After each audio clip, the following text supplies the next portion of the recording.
Guys, today I'm titling this The Death of the Materialist Age. And what I mean by that is not just the death of consumerism as we saw, kind of the whole boomer culture post-1950s of American extravagance and the idea that you could go to school, get this degree, get out of school, get a good paying job, buy a house, and watch your 401k and your house value quadruple in value over your lifetime.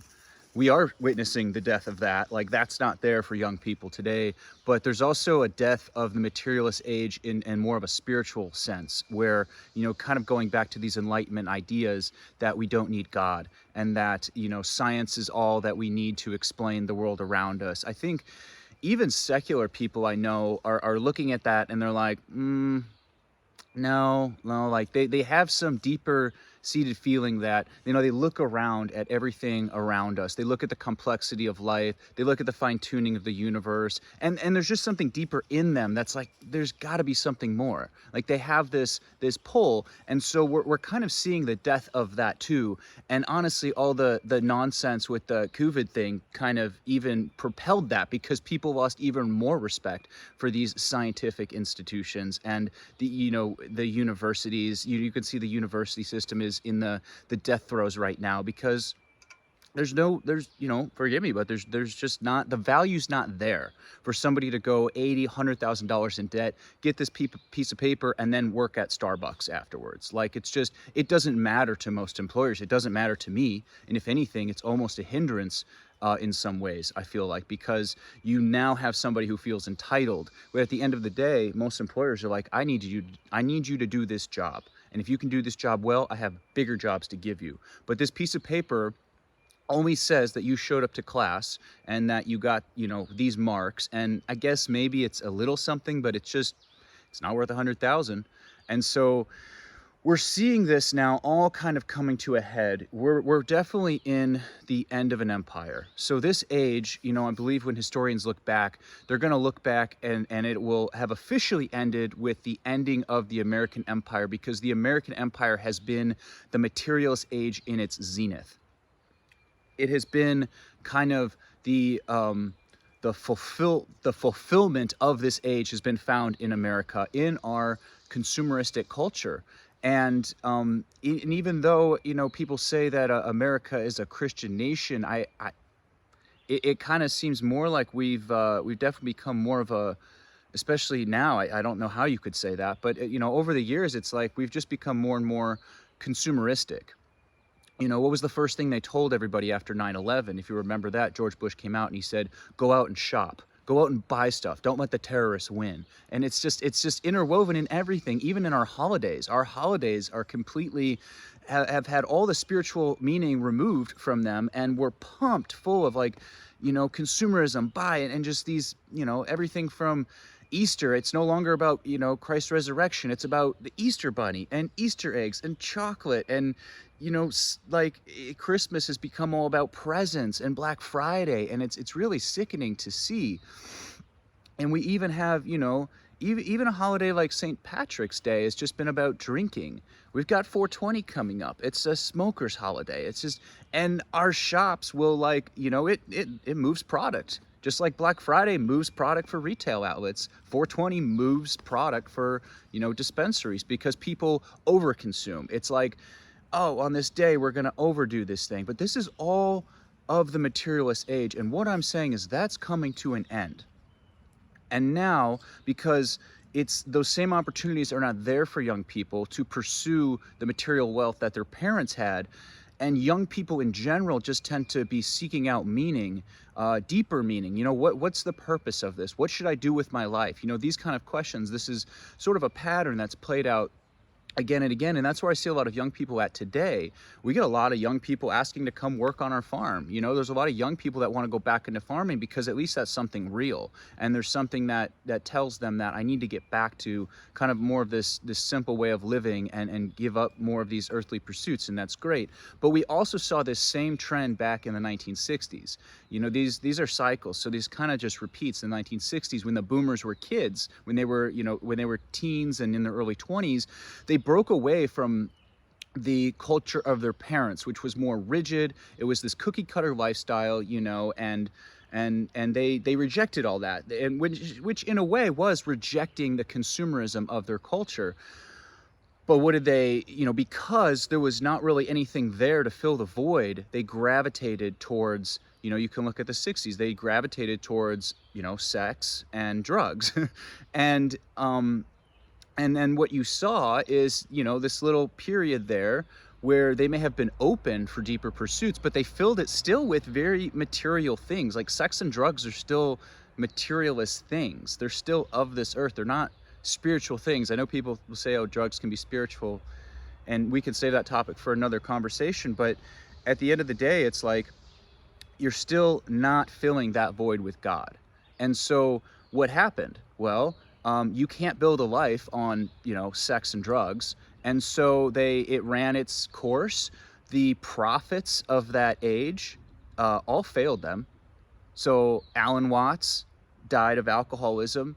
Jim Morrison, heart failure. Jerry Garcia, you know, down the line, all their prophets, all their spiritual leaders, even like the spiritual leaders like the Maharishi and Osho and these guys, all just turned out to be huge frauds. So what did they do? Well, they just went back to the materialist culture of their parents. They got 9-to-5s, and you know, we had the 80s, which was probably, you know, 80s and 90s is maybe peak American you know, materialism. And you know, in the end, now it's like their kids are looking and they're rejecting the lifestyle of their parents. They see that, you know, they see their parents' marriage is not working. They see the emptiness of the suburban or city lifestyle, and they're like, they're getting vans and they're driving across the country, or they're coming to work on farms, or they're searching, and that's a good thing. And so it's just a matter of like, where do these young people go? What are they going to find to fill that vacuum? And as I look around, you know, I don't know. I mean, I see a lot of people going into New Age beliefs, and so and like Eastern mysticism, yoga, meditation, all that stuff, because it gives you an aspect of spirituality, but you don't actually have to give up.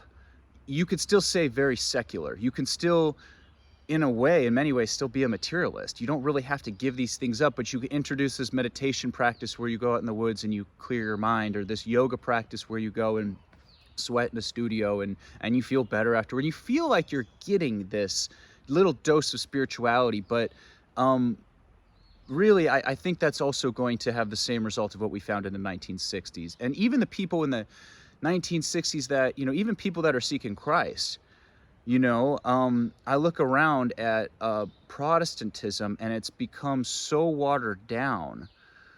And the tradition of the church, of the true church, the Orthodox church, the church dating back to the first apostles, has been completely lost. Like, they wouldn't even recognize these worship practices. And I'm not trying to come down on anybody. I'm not trying to, you know, don't get me wrong here, but I think there is a very real danger there, because I know that it wouldn't keep me.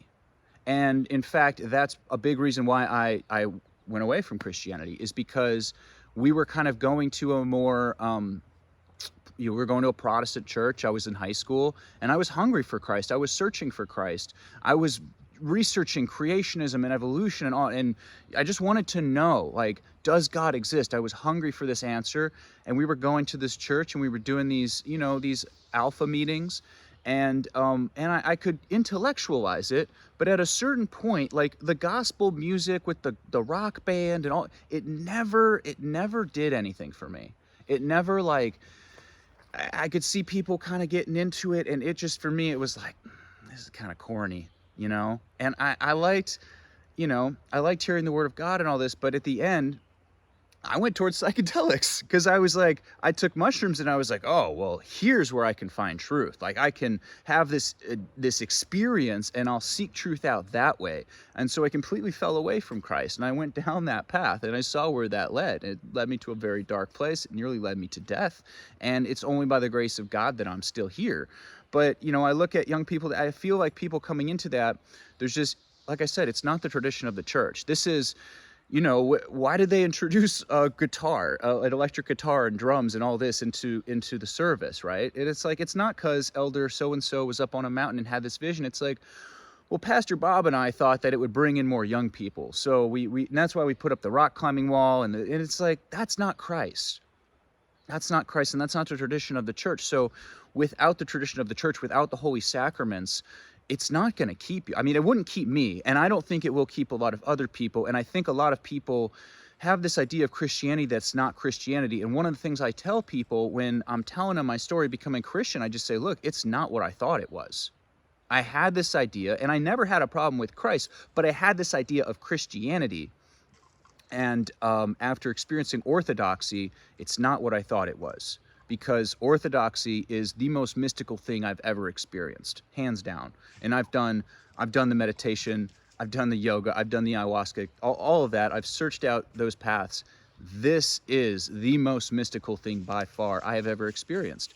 And so at the end of the day, you know, something's got to fill that void. Because by nature, we are programmed to worship. It's like it's written in us. And so if you're not going to worship God, you're going to worship something. Maybe that's money. Maybe that's yourself. We see a lot of self-worship nowadays with just social media, and people can get a high off attention. And we can also see people worshiping, you know, the golden calf, so to speak, and pursuing money and earthly goods. We can see even people worshiping things like the science, which we saw during 2020 and beyond of, you know, like Fauci became the high priest, and, you know, what he said was like law, and people just, you know, the mask was a talisman, and the jab for many people was a baptism. It was all the things. It paralleled the sacraments in an inverted way.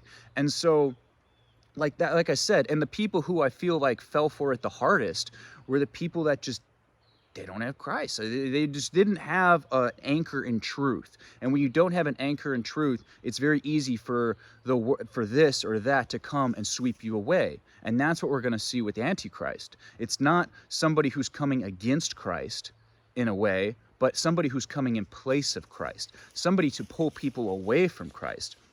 And he can do this through so many different ways. And it's not going to be, you know, somebody who's it's not going to be what the Holy Fathers tell us is it'll be somebody who is captivating, who is a great peacemaker and this and that, but is also very much of this world, and will know how to speak to people's desire to embrace some sort of a spirituality, but to keep the things of this world. And so we see a lot of things nowadays that do that, and that are in the spirit of Antichrist. And so I guess going forward, you know, it's just a matter of looking at where is this all leading us, you know, because if we don't have an anchor in truth, we're going to be swayed by the world. We're going to be led astray, especially in these last days. And I don't know how long the last days are going to last for, but, you know, Father Seraphim Rose says it's later than we think. And so my question is, you know, how much later? You know, where are we really in this whole story? And we see things going on in the Middle East, and we see, let's just say, pathways being laid. We see the crumbling of the American empire. We see all these things of like, I just feel people have this idea that something's about to go down. And everyone's just kind of in this limbo, this waiting period. And all I can say is, anchor yourself in Christ and get into the church. Get into the true church, the Orthodox church, because, like I said, this is the church going back to the apostles. And there's a real power there, and there's a real power in receiving the sacraments. There's a real grace that comes upon you in participation. And so people who are skeptical of all of this, you know, or who are skeptical of God, first I would say, look around you. Like, how do you explain any of this? Like, really, the complexity of life is beyond our understanding, and how the universe is so finely tuned to our existence. Even just the expansion rate of the universe and the physics of the universe are so finely tuned for just matter to exist. It's you know, it's kind of hard to explain without a creator. So if you can get to that point of saying, okay, there's a creator, the next question is, well, how can I come, you know, how did this creator reveal himself to us? And also not just reveal himself through his creation, the world around us, but like reveal, how do we even know how to be? How do we even know what the Creator's will for us is? Does the Creator have a will for us? Why did he create us? What is the Creator's will for my life? And how can I come to know the Creator better? And all of these all of these questions are answered in Holy Orthodoxy. These are questions that each person has to answer for themselves, but all I can say is, go in, set your preconceived notions aside, find an Orthodox church near you, attend a Vespers, attend a liturgy. Just go in and be open to having the experience, and ask God to speak to your heart. And I feel like when you do that, even though we're not worthy at that point, because like for me, I wasn't worthy of this initial grace that God sent me, but he almost does it just to kind of give us a taste of what's possible, because he knows our struggles. And for a lot of people, once they get that taste of true peace, there's no going back. It's like, because all the logical arguments aside, for the fine-tuning principle and for Christ's existence and for prophecies being fulfilled, all that is all up here. And I still don't think this will keep you. This is what will keep you. When you feel it in your heart, when you feel that true peace, that joy, and you start to see the transformation in yourself, that's when it's like nothing can sway you. That's how you get people who are willing to be martyred. That's how you have millions of martyrs, of Christian martyrs over the years, because they felt it in here. They knew it in here to be true. And whatever was up here didn't matter. And the fear of death no longer existed for them. And so, anyway, I hope you guys enjoyed this video. Leave me a comment down below. Let me know what you think, and we'll see you in the next one.